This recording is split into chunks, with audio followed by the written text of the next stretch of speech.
lagi di podcast yang jadi ruang cerita dan ruang aman buat kita semua, khususnya bagi perempuan. Ngomong-ngomong, pernah gak sih kalian itu ngerasa lagi di tempat umum tapi tiba-tiba jadi gak nyaman? Atau mungkin di media sosial, kita pengen sih sayang sesuatu, kayak kepengen posting-posting aja gitu, tapi malah dapat respon yang bikin kita suka kepikiran. Nah, hal-hal kayak gitu tuh sering banget terjadi dan dianggap biasanya sepele gitu. Nah, hari ini kita mau bahas topik yang gak jauh dari kehidupan kita. Nah, yaitu perempuan aman gak sih di ruang publik dan di ruang digital? Dan tentunya aku gak sendirian nih. Hari ini sudah ada narasumber yang bakal bantu kita ngebahas dari sudut pandang yang lebih luas. Kita ditemani oleh Ibu Lucy Dwi Oktaviana, Eskom MSI. Beliau adalah dosen di bidang sistem informasi sekaligus Kepala Pusat Studi Sistem Informasi di Universitas Amikom Purwokerto. Dengan pengalamannya di bidang teknologi dan penelitian, pastinya beliau punya banyak nih insight-insight menarik yang terkait isu yang kita bahas hari ini. Halo Ibu Lucy, selamat datang di Women First. Halo, selamat datang Women First. Kok selamat datang? Ya halo semua penonton Women First ya. Ibu gimana nih kabarnya hari ini gitu? Baik, alhamdulillah. Mbak Nuha apa kabar? Alhamdulillah baik. Baik juga. Ya. Langsung aja ya Bu ya. Boleh. Menurut Ibu tuh perempuan pada sekarang nih, zaman sekarang tuh perempuan tuh sebenarnya udah aman belum sih Bu? Baik di ruang publik ataupun kayak di ruang digital gitu. Kalau dibilang aman sebetulnya menurut saya itu 50-50 ya. Antara aman dan tidak aman gitu. Karena pada kenyataannya misalnya di ruang publik nih kita bayangin ya, seorang perempuan masih muda jalan pulang di tengah malam gitu di jalanan yang sepi gitu ya. Yang semula itu dia enjoy sebenarnya menikmati jalan pulangnya misalnya dari kampus atau dari mana gitu. Tapi setelah adanya kayak rasa waspada nih, sensor waspadanya aktif gitu ya. Terus dia ngerasa setiap langkah kaki yang ada di belakangnya tuh jadi ngikutin saya apa ya gitu. Kayak merasa diawasi gitu iya. ya. Akhirnya yang tadinya jalannya santai jadi akhirnya buru-buru gitu. Iya. Buru-burunya bukan karena dia pengen cepet sampai, bukan gitu, tapi karena waspada ada yang ngikutin saya apa ya kayak gitu. Terus setiap dia ngelewatin orang pasti dia akan berpikir dia lagi ngeliatin saya apa ya gitu. Jadi itu bikin rasa yang nggak aman gitu di ruang publik gitu ya. Akhirnya kan dia gimana caranya, yang semula dia pengen menikmati suasana malam gitu kan, me time sendiri gitu ya, sambil bengong biasanya gitu kan, dengerin lagu gitu. Itu jadi akhirnya ngerasa gelisah gitu, ngerasa tidak aman gitu. Jadi akhirnya pengen udahlah gimana caranya kita sampai di tempat yang dia ngerasa aman, mungkin di rumah atau di kos-kosan gitu ya. Tapi pada kenyataannya ketika sampai di rumah belum selesai ini, belum berakhir rasa aman tersebut. Adanya notifikasi misalnya, kita kan pasti bersosial media ya, notifikasi dari handphone, entah itu dari messenger atau dari sosial media gitu ya, itu pesan-pesan yang masuk itu ternyata menusuk gitu ya, bikin overthinking gitu. Walaupun mungkin bagi orang itu komentarnya sepele gitu, kayak kok sendirian aja sih gitu ya, kok kemana-mana nggak ada temannya sih kayak gitu. Itu sebenarnya kan bagi sebagian orang sepele gitu ya, tapi bagi kita yang sedang merasa gelisah, merasa nggak nyaman, nggak aman gitu, pasti akan bikin overthinking gitu. Akhirnya itu yang bikin mental kita itu jadi down, jadi stres, kepikiran kayak gitu kan. Akhirnya bersosial media itu seharusnya jadi tempat kita untuk mencari hiburan, entertain gitu, akhirnya jadi satu hal yang bikin kita nakutin gitu. Akhirnya kan di ruang digital pun kita nggak merasa aman. Kita mau post sesuatu, ketika sendirian nanti akan ada omongan. Ketika bersama-sama nanti dikiranya ini itu segala macam. Jadi serba salah sebetulnya jadi perempuan ya. Benar. Kita gerak dikit diomong. Iya gitu. Ya, dan itu ternyata di Indonesia sendiri pelaporannya terhadap perempuan yang merasa terancam di dunia ruang publik ataupun ruang digital itu banyak dan tinggi gitu. Di 2024 aja sampai 445.000 kurang lebih kasus yang dilaporkan. Berarti tinggi ya. Yang tidak dilaporkan kita tidak tahu gitu. Dan banyak yang menganggap itu ketika kita speak up itu nanti stigma orang itu kan akan ternyata dia gitu ya gitu. Baperan banget ya iya, gitu kayak kan gitu. Bu. Salah lagi gitu kan. Iya. Akhirnya orang milih untuk diam. Dan itu sebetulnya bisa jadi fenomena gunung es. Kalau gunung es itu kan kelihatan hanya puncaknya aja ya. Oh iya. Iya, akarnya kita kan nggak pernah ketutup tahu. semua Iya, sama, yang akarnya ternyata lebih besar gitu. Dan itu yang bahaya sebetulnya karena kita speak up nanti kita dijudge negatif, belum tentu responnya positif gitu. Netizen kan gitu ya. Apalagi Indonesia. Iya. Kalau satu positif semua positif, Iya. satu negatif semuanya Udah negatif. negatif semua. Iya gitu. Jadi mungkin bisa dikembalikan lagi ke pribadi kita. Jadi kalau kita ingin share ya udah share aja, cuman jangan oversharing gitu. Yang menyangkut dengan data-data pribadi atau mungkin yang terlalu detail gitu setiap menitnya kita post gitu sehingga orang itu tahu semua privasi kita gitu. Mungkin itu harus dibatasi gitu menurut saya. Kayak ada itu. boundaries-nya gitu ya. Iya betul, kita sendiri yang menciptakan boundaries-nya itu. Kalau tidak nanti orang tuh akan semena-mena terhadap kita dan merasa paling tahu kita. Iya. Sehingga itu yang bikin kayak alah dia kayak gitu. Iya. Akhirnya gampang untuk komentar. Iya gitu. karena kayak lihat update tiap hari nih iya, gitu kan ya. Gitu. Jadi mau kita update yang positif atau enggak pasti akan diterimanya negatif. Iya. Nanti mas apa pamer nih iya, gitu ya. Gitu. Padahal kan bukan tujuannya gitu. Tujuan kita adalah memotivasi gitu kan. Tapi karena ya udah ada rasa tidak sukanya dari orang terhadap kita gitu, sentimen gitu ya. Akhirnya apa yang kita post itu negatif gitu. Kita postingnya nggak ada maksud untuk apa-apa, ya udah hanya sekedar post aja gitu ya. Misalnya post pemandangan di pantai misalnya, ambil dari Pinterest nih paling kayak gitu. Iya kan? Iya kadang ada kayak gitu. Gitu sih menurut saya sih. Wah menarik ya Bu, berarti kayak rasa aman tuh belum sepenuhnya dirasain gitu ya sama perempuan gitu. Betul. Terus kalau boleh tahu ya Bu ya, faktor utama yang mengaruhi kondisi ini tuh apa sih Bu? Kayak kenapa perempuan tuh kayak nggak aman gitu? Sebenarnya kalau kita ngelihat itu yang paling banyak jadi korbannya itu kan di kalangan muda di usia 18 sampai 25 tahun gitu ya. Dan itu kan ternyata kan orang-orang yang aktif di sosial media gitu. Yang mereka mungkin ada sebagian yang ingin validasi kayak ini loh hidup saya bahagia gitu. Kayak atau misalkan patah hati kemudian ini loh saya nggak patah hati loh gitu. Akhirnya kan itu kan timbul sentimen-sentimen tertentu gitu ya, pandangan-pandangan tertentu walaupun mungkin tujuannya adalah untuk menghibur kita gitu. Dan yaitu sekali lagi adalah kita harus memberikan batasan ke diri kita sendiri, apa yang harus kita share, apa yang tidak perlu kita share. Misalnya gini, jadi perempuan berhijab juga susah. Susah banget susah Bu. banget iya susah kan banget.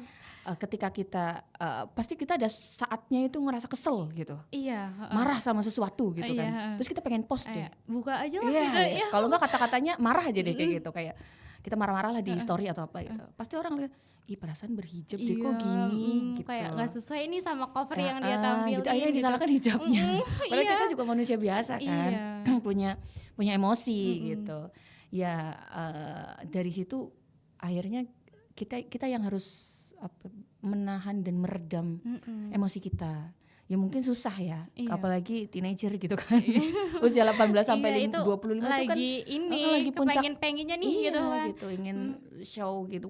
Kalau kita tuh ini loh saya bisa, ketika saya dikatain A pasti buktiin kayak gitu. Kalau aku tuh gitu. Kayak gini. Gitu.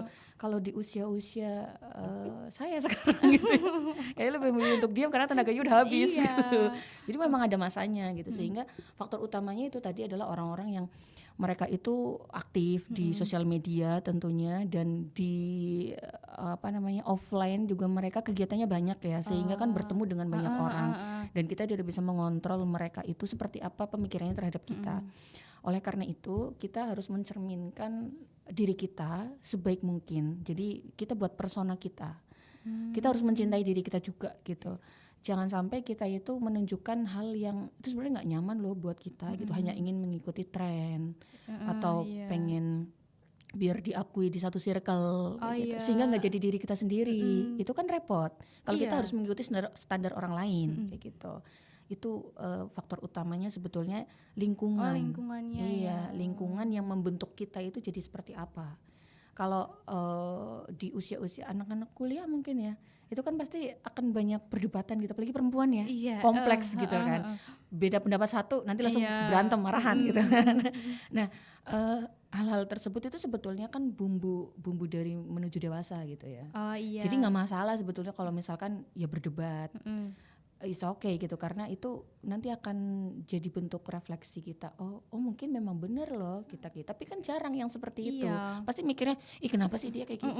Aku gak kayak gitu loh, kok dia gini? Iya gitu, kan. Iya pasti kayak gitu kan. Jadi memang harus ada pemahaman dari kedua belah pihak nih. Apalagi kalau sesama perempuan gitu. Jadi ya lingkungan itu penting. Dan gitu. Kita yang harus bisa memilih. Kita harus tahu, dia berteman dengan siapa aja gitu ya. Kita yang seleksi sendiri. Oh dia ini baik loh untuk berteman sampai selanjutnya. Oh dia hanya untuk yang sekedar say hey kayak gitu. Itu tuh yang harus penting. Kita harus seleksi diri kita, kemudian kita berikan batasan diri kita seperti apa. Juga lingkungannya itu harus kita tahu gitu. Jangan sampai kita juga ya udah hanya untuk diakui di satu circle, udah kita ikutan aja deh, padahal itu bikin kita gak nyaman. Iya benar. Kita nggak suka kayak gitu. Akhirnya itu ngikutin standar orang lain itu menurut saya sih enggak gitu ya. Jadi kayak pinter-pinter cari lingkungan gitu ya. Betul gitu. Dalam prosesnya pasti akan ada yang ngerasa oh ternyata saya salah ya kemarin ya gitu. Iya biasanya. Nggak apa-apa itu jadi pembelajaran aja iya kan. Jadi kayak buat batu loncatan ke yang. Iya. Jadi contoh kata mahasiswa nih baru kuliah. Gitu. Baru masuk gitu kan. Pasti yang kalau laki-laki adaptasinya gampang ya. Iya kayak ngobrol ya udah gitu berjalan gitu kan. No hard feeling gitu. Tapi kalau perempuan kan susah banget. Iya treatmentnya. Saya pun mengalami kayak gitu gitu. Jadi proses pendekatan adaptasi itu penting. Terus saling mengenal gitu satu sama lain. Dan itu nggak cukup 1-2 hari nggak cukup, sebulan 2 bulan juga nggak cukup gitu. Mungkin 1 semester baru ngerasain gitu. Iya, benar. 1 semester. Jadi semester pertama itu adalah waktunya kita itu mengamati, explore, observasi, diamati seperti apa gitu ya. Setelah itu next semesternya pasti kita udah menentukan bahwa oh dia bestie aku. Tapi dia teman. Iya sih. Iya kan? Iya, jadi kayak semester awal kayak kita lihat dulu tuh teman-teman kita, terus semester 2 kayak oh ternyata ini yang cocok nih buat teman kita gitu. kayak gitu. Jadi bukan berarti yang lainnya tidak cocok tidak, tapi ada tempatnya sendiri-sendiri kayak gitu. Yang lebih se-framing gitu enggak sih? Benar. Jadi ya itu lingkungan itu faktor itu penting sih. Menurut saya gitu. Terus ya Bu, kalau misalnya kita ngomongin kehidupan sehari-hari ya, jujur tuh kayak catcalling gitu lah. Catcalling itu kan kayak masih banget sering terjadi gitu di lingkungan ini. Terus kadang kalau kita di catcallingin, kita ngomong terus dibilang bercanda doang kok gitu. Iya kan Bu? Jadi kayak apa ya, bikin kita nggak nyaman juga nggak sih Bu? Terus kayak menurut Ibu nih ya, itu kok sebuah bentuk kekerasan yang paling sering terjadi di ruang publik tuh apa aja sih Bu? Terus kayak kenapa hal-hal itu tuh kayak masih dianggap kayak biasa aja, kayak bercanda doang kok gitu. Itu apa Bu? Kalau menurut saya itu tadi yang paling sering adalah catcalling gitu ya. Mbak Nuha pernah di catcalling nggak? Pernah. Terus apa responnya? Ya aku bilang sih ya ngapain gitu. Maksudnya kayak ya udah gitu. Cuman paling ngapain misalnya kayak kiu ya kiu balik aja gitu loh. Betul, kayak aku lah berani bagus, gitu loh. Bukannya kayak ih malu-malu kan biasanya jadi kayak ih itu malu-malu tuh. Gitu kan. Kalau malu-malu malah justru semakin menjadi-jadi.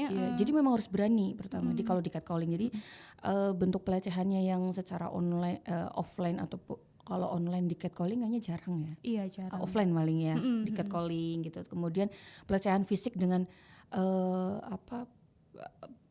kontak fisik, tapi kontak fisik yang menjurus ke arah pelecehan dengan yang bercanda itu kan pasti beda.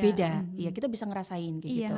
Nah kalau yang pelecehan fisik ke perempuan itu kan mudah dirasakan ya. Jadi dari kitanya gitu. Kalau seperti itu ya kita harus melawan gitu, harus berani. Dan itu kan banyak terjadi juga di ruang publik gitu. Banyak banget. Iya. Terus stalking. Mungkin karena saking penasarannya gitu ya, misalnya kita diajak kenalan sama orang kayak gitu ya, terus kita nggak ngerespon, terus akhirnya kita diuntit kayak gitu ya. Itu bisa jadi kan disamperin sampai ke kosan, diintai kayak gitu. Itu kan ngeri ya gitu. Itu ada yang seperti itu.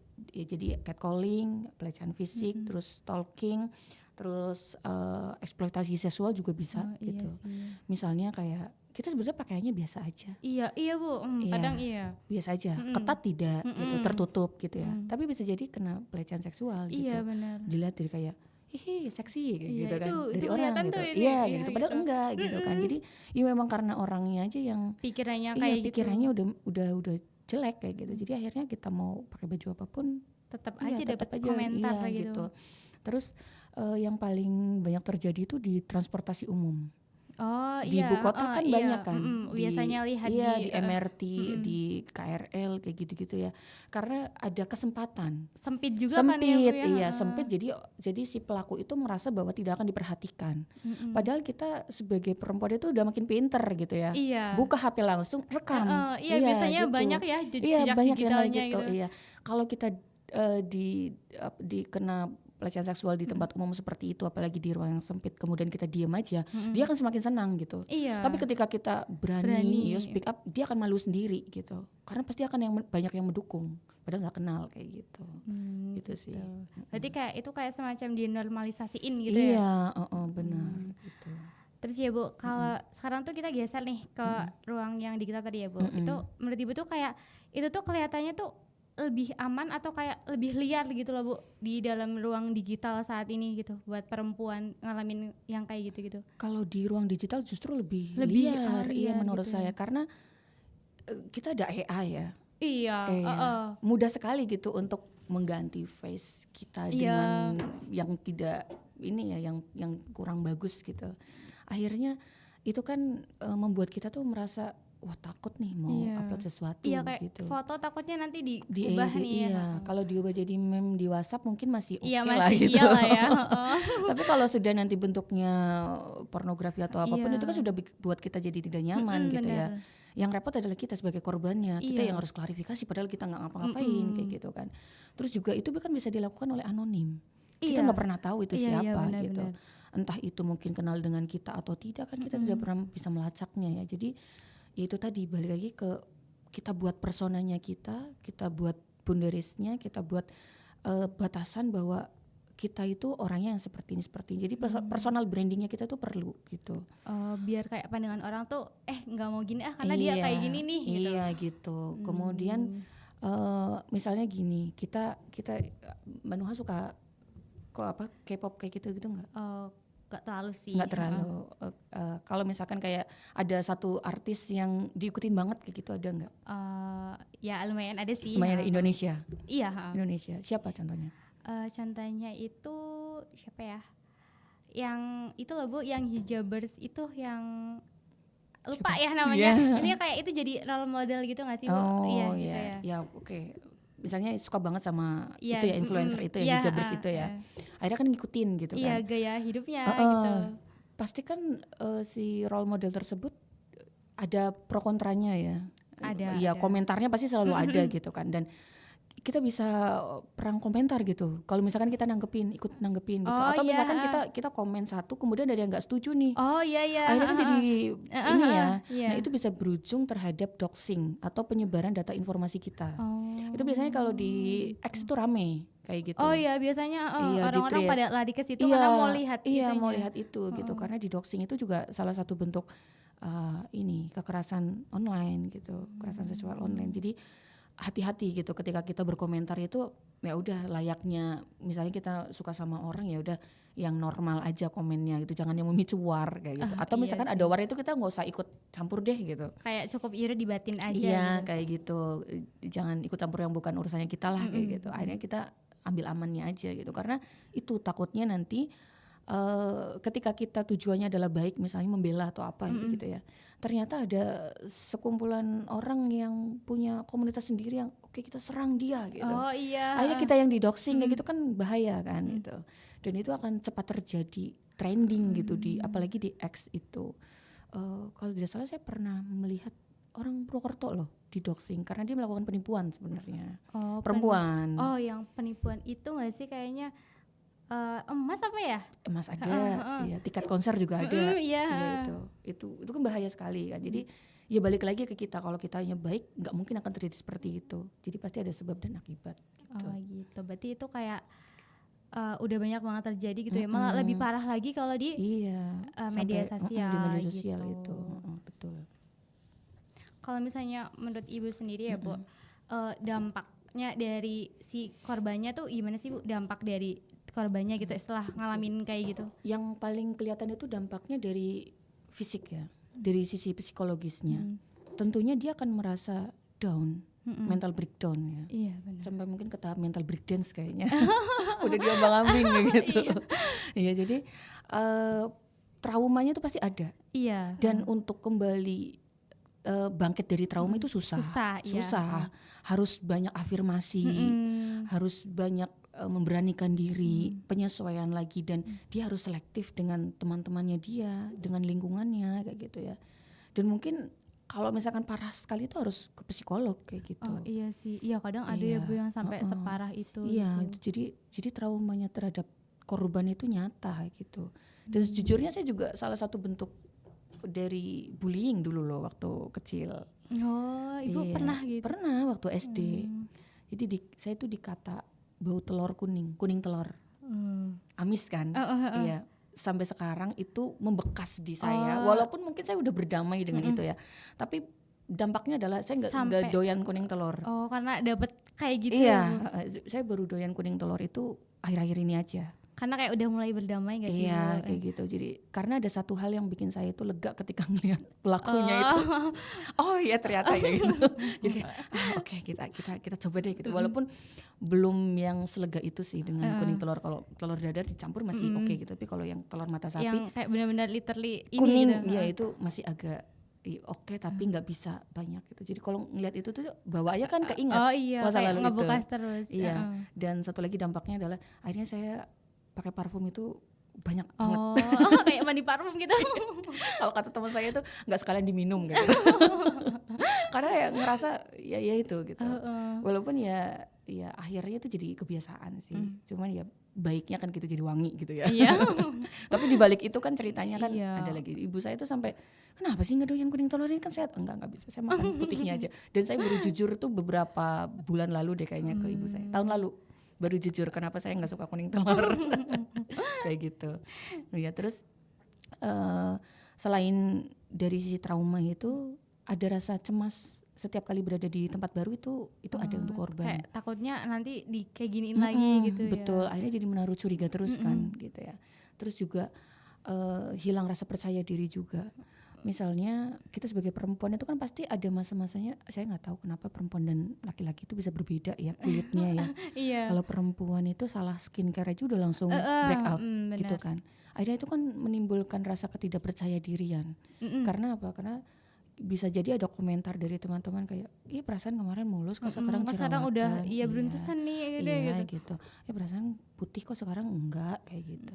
Gitu-gitu. Jadi traumanya itu pasti ada. Akhirnya dia menarik diri dari lingkungan, entah itu sosial media ataupun di ruang publik kayak gitu. Kayak dampaknya sebegitunya ya Bu ya. Iya betul. Dan itu membekas. Terus kan kita udah bicarain kayak dari kenapa penyebabnya, terus dampaknya itu kayak solusinya apa sih Bu? Kayak biar kita tuh sebagai perempuan tuh nggak ngalamin kayak gitu. Terus kita tuh tetap aman gitu loh Bu. Tuh solusinya apa Bu? Solusinya mungkin pertama itu ketika kita menghadapi ini ya bentuk-bentuk dari pelecehan itu ya, kalau offline ya kita harus berani melawan gitu. Kalau online kita laporkan ke pihak berwajib, atau misalkan kita merasa tidak aman di ruang publik, kemudian kita ingin minta bantuan, itu ada aplikasinya juga. Namanya tuh Be Safe. Oh ada Bu? Ada, iya. Jadi nanti kita mendaftarkan kontak-kontak darurat. Dan itu ketika kita menekan salah satu fiturnya gitu, itu nanti akan langsung secara otomatis itu mengirimkan titik GPS-nya kita. Jadi dipantau oleh kontak darurat yang kita daftarkan kayak gitu. Salah satunya itu.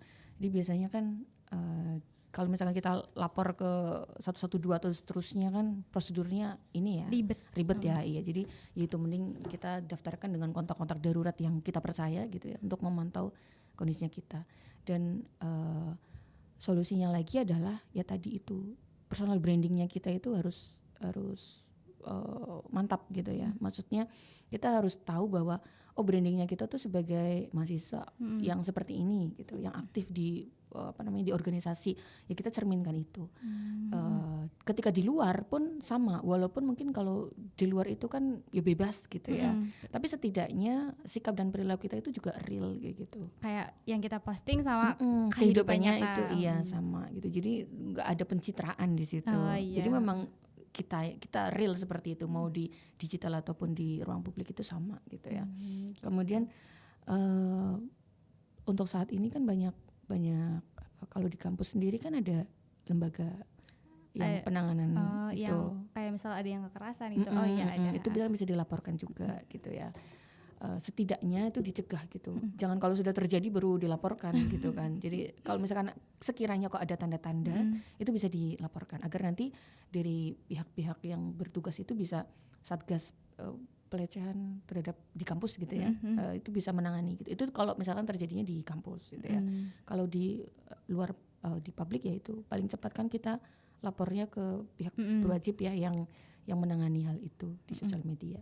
Terus tadi itu brandingnya kita, personanya kita itu harus kuat gitu agar kita tuh terjaga juga dari hal-hal tersebut. Terus juga ketika kita sharing gitu ya itu agak dibatasi. Kalau menurut saya tidak masalah kita publik aktivitas kita, kegiatannya kita gitu, asal kita tadi membatasi mana yang harus di-share, mana yang tidak, kayak gitu. Harus ada boundariesnya juga gitu. Betul. Terus kita harus berani juga nggak sih Bu? Kalau di catcalling kita harus berani juga. Iya, harus berani kalau tegas kalau itu kita lawan gitu ya. Karena kita juga kayak punya power nggak sih Bu? Iya. Ketika tahu kita berpower itu yang pelakunya pasti akan ciut itu adrenalinnya. Karena tadinya merasa mungkin secara fisiknya kita kelihatan itu kayaknya perempuan lemah dia nggak akan ngelawan gitu. Kadang nggak expect kayak gitu. Kayak gitu iya tuh gitu. Nah kita buktikan kalau kita tuh bisa ngelawan loh. Kayak gitu. Katain balik aja. Kalau anak-anak gadget kan kayak gitu kan. Kayak katain balik aja, katain balik aja gitu. Pasti itu dia akhirnya jadi ciut kayak gitu. Keren banget ya Bu, kayak ternyata kita sebagai perempuan tuh kayak kita tuh punya power gitu loh. Punya power. Cuman itu kadang lingkungan yang akhirnya buat kita tuh jadi down, jadi merasa kurang percaya diri gitu karena kita ingin sesuatu tapi nanti dipatahkan oleh orang kayak alah ngapain sih kamu kayak gitu kayak gitu. Gitu kan jadi mematahkan semangat gitu kan. Padahal sebetulnya ya coba aja dulu masalah hasilnya nanti seperti apa kita lihat kayak gitu. Itu di bidang apapun, di hal apapun gitu. Jadi perempuan itu susah-susah gampang. Gampang-gampang susah ya. Kayak tergantung kita berarti harus bisa memanage diri kita sendiri, terus brandingnya kita. Iya. Sama halnya misalnya kita di lingkungan masyarakat ya. Kalau masih mahasiswa itu masih semester awal mungkin masih aman. Iya. Nanti kalau udah mulai semester 6 atau 7 pasti akan ditanya, sekarang kuliahnya udah semester berapa? Semester 7. Skripsinya kapan? Kayak gitu. Oh kok gak selesai-selesai? Itu loh si Anu udah selesai. Gitu. Ntar giliran sudah wisuda, IPK-nya kemarin berapa? Gitu. Itu kan mematahkan semangat kita karena kan setiap orang kan punya timeline-nya masing-masing jalannya gitu. Sendiri gitu ya. Belum tentu yang IPK-nya tinggi itu nanti lebih baik, belum tentu juga yang berprestasi itu benar-benar berprestasi gitu kan, kita nggak pernah ada yang tahu masa depan itu seperti apa. Jadi itu kata-kata dari lingkungan itu sih ya udah anggap angin lalu aja, jangan dimasukkan ke hati. Apalagi kalau misalkan nanti Mbak Nuha mungkin S1 selesai nanti lanjut S2 gitu ya. Kuliah terus gitu. Kapan nikahnya? Iya gitu. Itu kayak gitu. Ntar kalau udah nikah kapan punya anaknya nggak akan selesai. Jadi kita mending senyumin aja gitu. Nah, menarik banget ya Bu, ternyata obrolan kita hari ini itu bukan cuman dapat kayak ilmu tapi ternyata banyak banget nih yang bisa kita gali gitu kan. Nah, buat teman-teman perempuan yang mungkin merasa dirinya lemah atau gimana tuh jangan deh, karena kita tuh punya power gitu. Di sini kalian nggak sendiri kok, kita sama-sama di sini. Nah, bahwa rasa aman itu bukan sesuatu yang harus diperjuangkan sendiri, tapi sesuatu yang harus kita ciptain bareng-bareng. Nah, ketika setiap perempuan berhak, karena setiap perempuan itu berhak merasa aman, bukan cuma di rumah tapi juga di jalan dan bahkan di layar mereka sendiri. Terima kasih Bu Lucy atas insight yang luar biasa banget hari ini Bu. Sama-sama. Jadi aku mikir ternyata lebih jauh lagi ya. Ternyata nggak cuman kita ngomong sama temen doang, ternyata ada lembaga-lembaganya ya Bu yang ngurus hal kayak gitu. Iya betul. Gitu. Oke, terima kasih Ibu. Sama-sama. Dan untuk teman-teman Women First, kalau kamu ngerasa nggak aman, ingat kamu itu nggak sendirian. Saya Atika Nuha, pamit undur diri. Sampai ketemu di Women First berikutnya.